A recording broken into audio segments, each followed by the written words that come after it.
"Do not leave Jerusalem, but wait for the gift my Father promised, which you have heard me speak about. For John baptized with water, but in a few days you will be baptized with the Holy Spirit." Acts 1:4-5. Have you ever felt stuck, like you're in a holding pattern, unsure of your next move? We all have. In the book of Acts, the disciples found themselves in a similar situation. They'd just witnessed the resurrection of Jesus, an event that filled them with both awe and uncertainty. Jesus had given them a colossal task, to be his witnesses to the ends of the earth. But before they could even begin to comprehend the magnitude of this mission, Jesus ascended into heaven. It's easy to imagine the mix of emotions swirling within them: excitement, fear, confusion, doubt. Yet in the midst of this uncertainty, Jesus left them with a promise, the promise of the Holy Spirit.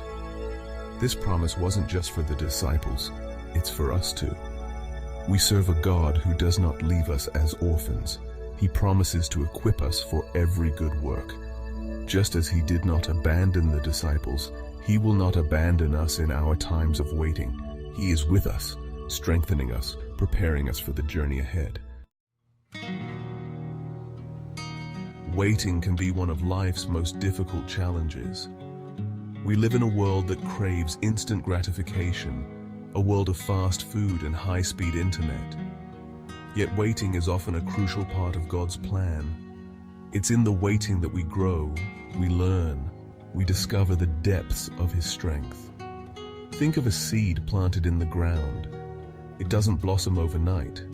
It needs time, nourishment, and the right conditions to flourish.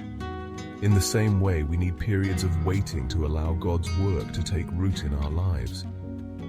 The disciples could have scattered, disheartened by Jesus' departure.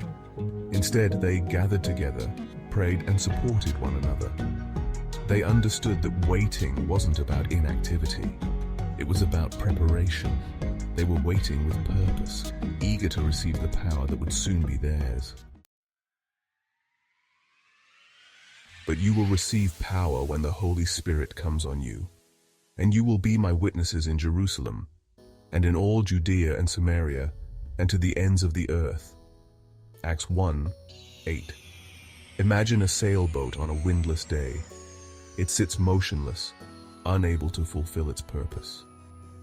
But when the wind catches its sails, it surges forward with power and direction.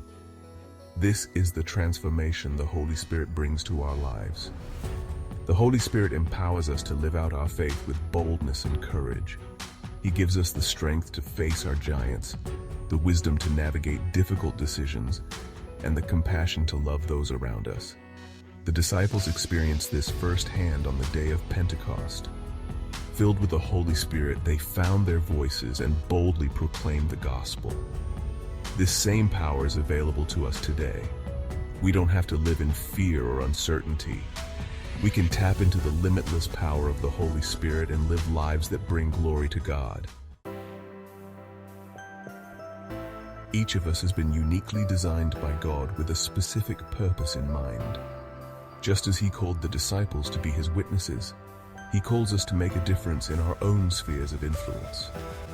Your mission field might be your workplace, your neighborhood, or even your own family.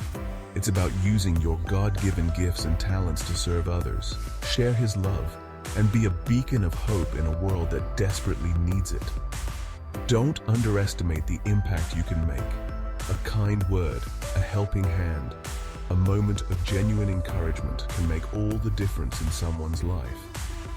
Embrace your purpose, step out in faith, and watch as God does extraordinary things through ordinary people. Leadership isn't about holding a title or wielding authority. It's about serving others with humility and integrity. It's about using your influence to make a positive impact on the world around you. The disciples went on to become courageous leaders, spreading the message of the gospel despite facing persecution and opposition.